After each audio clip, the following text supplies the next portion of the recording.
there is now second part is just about job hunting, CV writing, just really kind of career fulfillment. I don't know. It can be labeled differently. I would start off with really this famous quote from the famous book, The 7 Habits of Highly Effective People by Stephen Covey. It's a book that has been written probably 20 or 35 years ago. And all the habits that are in there are still applicable until today. And if anyone would like to read the book or even Google it, there are loads of things that are available online. So one of the habits is to begin with the end in mind. I mean, if you think about it, this habit can be applicable to various aspects of our life. The main idea he was talking about is how would you like to be remembered, towards the end of your life. His main focus is try to visualize yourself after 30, 40 years at the end of your life, or even after you pass away, and try to imagine that moment when people, your friends, your family, the colleagues, your previous bosses, and all of that, try to imagine what they will be talking about you. So they may say, oh, you were, a great person, you were a proactive human being, you were someone who used to complain all the time, you were stingy, you were positive, negative. So his point is, if you do that, you may try actually to say, I don't want people to remember me as a negative person. And then if you roll back to the present moment, you may start to sort of implement various strategies and techniques to change certain habits. And you start to build on those things, and then later in life or whatever, in your company, in your life as a parent, as a dad, as a brother or whatever, you start to actually reimagine all those qualities. And the reason I think this is quite important when anyone is hunting for opportunities is do not only apply for opportunities or just go to join companies blindly, just based on marketing brochures or because you have heard that this company is good, or you may have checked their website and found that the projects that they work on are amazing. All those things can be useful to consider, but there are things that are much deeper. And if you do implement this strategy and this habit, you really would feel happy and satisfied at work. And just to finish on this, my point is, for example, if you do study environmental design at UCL, you may say naturally, actually, because I have done a great course at a great university, and vast majority of people who have done that course went to ACOM, Bir Hapeld, Arab, and other places. You may think this is the natural next step for you. There is nothing wrong with it. It's all those companies are great place to work for. But if you implement this habit, you may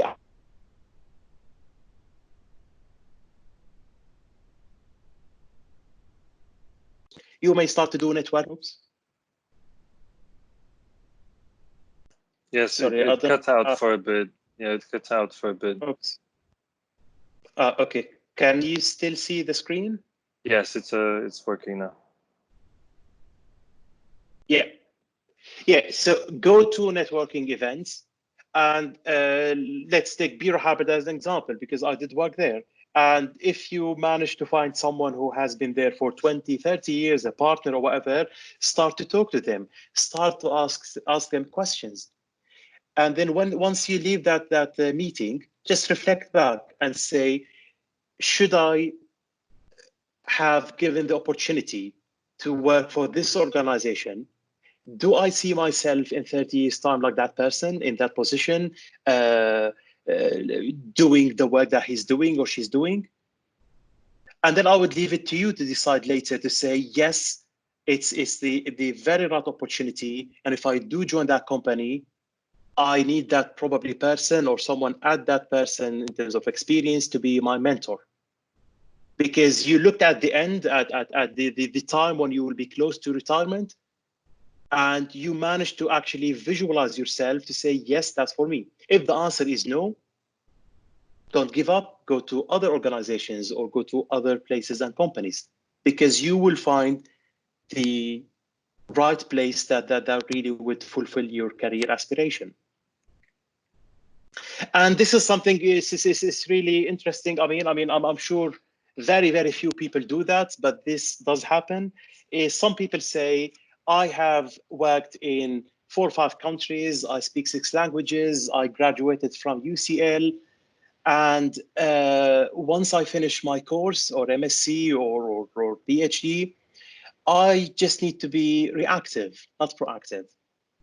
I need to be like the people you see in airport lounges, just like, you know, you will find like you would expect recruiters to be waving at you and coming back to you. And all you need to do is to sit back and receive the opportunity. Obviously, this is not the case. I mean, you've got to be, the more you have qualifications, the higher your aspirations would be, and you wouldn't necessarily accept the random opportunities that would come across you. Therefore, you have to implement the proactive approach that we talked about and go and be proactively kind of engage with recruiters or with people throughout networking events, and use LinkedIn and make sure that you have really a very good CV that does represent you and your skills. I mean, this one, I mean, it can be taken in different ways, but this post is in the 1930s during the Great Recession in the United States. Obviously, you know, it's a very sad reality, but I'm seeing that picture from a different sort of like perspective. The way I'm seeing it at the time when you know, technology was slightly limited, there was no internet, and the only way for people to find jobs is by going out and hunting for the opportunities. And those 2 gentlemen were just like, you know, wearing those aprons, and they were just listing down their skills and what they are specifically looking for. You could take this example. Obviously, it's a sad example about times in recession and the different approaches people would take. But you could look at this one differently and say, in tough times or even in times where there is the economy is booming, you have always to try something different. If everyone is using LinkedIn, you may go and start use LinkedIn and networking events. If everyone is doing both, you've got to come up with something like those 2 gentlemen, something more creative. Be quite visible, be clear about actually what you want. And that takes me to something very important. Having really a good CV is really a great starting point. I have, you know, over the past 10 years, I have written for you know, edited and made many CVs for myself. I've reviewed dozens of CVs. I've helped other people with their CVs. And it's often the case that people do forget the kind of like the main purpose of a CV. I mean, what is it? I mean, the CV is something just that should be clear. That's something that should be summarizing all your experiences and skills. It shouldn't be lengthy. I always say, if you could squeeze it to 1 page, that would be fantastic. 2 pages would be okay. 3 pages if you are someone who has got probably 10 plus years of experience, but no more than 3 pages at all. And obviously, I just, you know, created this high-level graphics here just to show you something, how you could do quick things to really make your CV stand out. So, for example, in here we've got the name, and do not be afraid of using big fonts, because you've got the important things to be visible and to have the right structure. And if I'm someone who has only 10 seconds of my time to review CVs, and this CV literally just landed on my desk, I could know actually just from this headline here that Sarah is an architect. Sarah has done an MSc EDE at UCL. Sarah is also a chartered engineer and member of SIBSI. And also Sarah is a lead AP qualified. And then I've got the address, which is important to know actually that that person lives in the UK if they are applying there, rather than someone from abroad who may require visa and other things. And they provided all their contact details. So within probably 5 seconds, or time yourself, how long will it take you to read those 2 lines? Just open the PDF and stop yourself after 5 seconds. You have known all the information about Sarah. And then if you are really interested, you may say, oh, right, let's read more about the profile. Let's go into the work experience. Let's see the education. Is it only those 2 degrees, or there are other sort of like, less maybe fancy kind of qualifications? Let's look at the other skills and passions and languages and all those things. So this is always really my advice, and I have seen loads of CVs where the address is on the 3rd page, the education is on the 2nd page, the profile is copy and pasted from Google, and the work experience is listed in a way where every single task that the person has done is highlighted, even the tasks that shouldn't be necessarily mentioned. And if that person has done, or they have any leadership skills, they sometimes tend not to write them in the right way. So, all those skills are things that you do learn once you write your first CV, once you get rejections from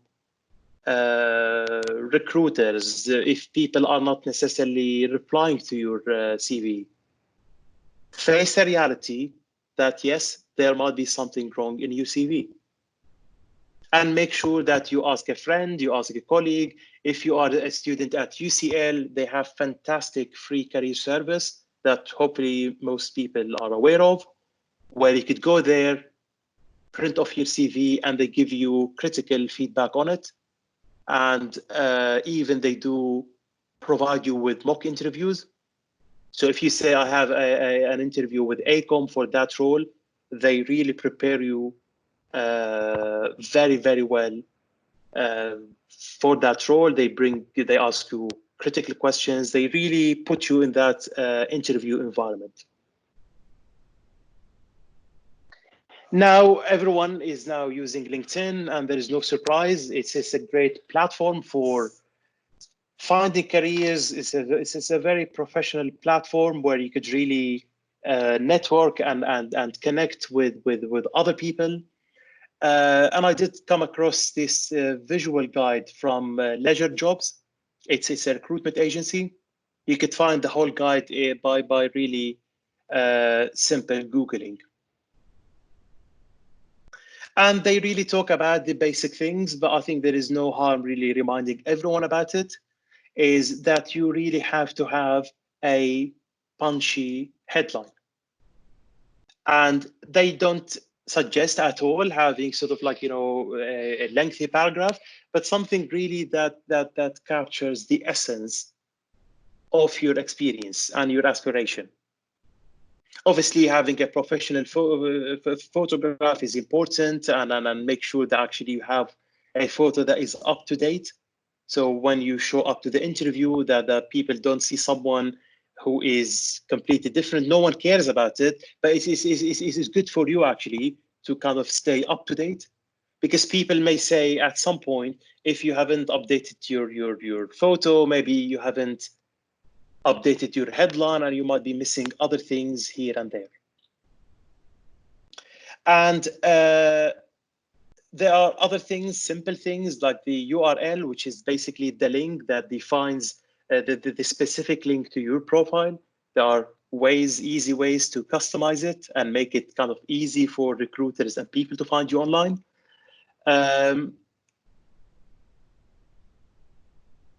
And yes, and in here, they also talk about the importance of everyone completing their profile and including all the skills and experiences and voluntary work, and having, I think you probably need to have a minimum of 50 or 60 connections for your profile to start to become more visible. So, and it's very easy for anyone to have really 50 connections by really connecting with your classmates and other people that you may have met, and or people that LinkedIn would suggest them to you would have easily exceed that number.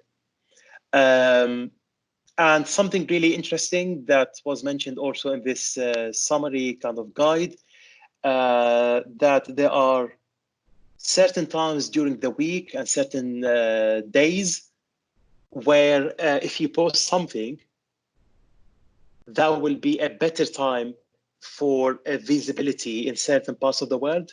So they may say Tuesday, I don't know, in Europe, between 7 a.m. and 9 a.m. That will be the perfect time for you to be posting something, because they do suggest probably during that time people might be on their way to work, and they might be checking their feed, you know, on the bus or before they or maybe this is the first thing they do as they arrive into the office.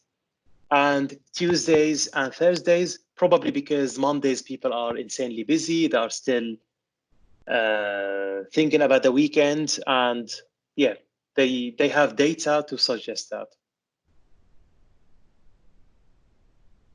Now, moving into something more exciting, and again, as I said, I always like to read and look at other things that are not necessarily related to my industry, purely because you get different insights. And if you do a job where you work 40 or 50 hours a week, you are heavily involved and aware and absorbed by what's going on within your industry. So it would be nice actually that if you had the time to read something after work, to check something, maybe the Financial Times, maybe Bloomberg Business Week, and you find articles that you may just try to see, actually, does it really help me in my career? Does it help me in my next job, if I want to change my career?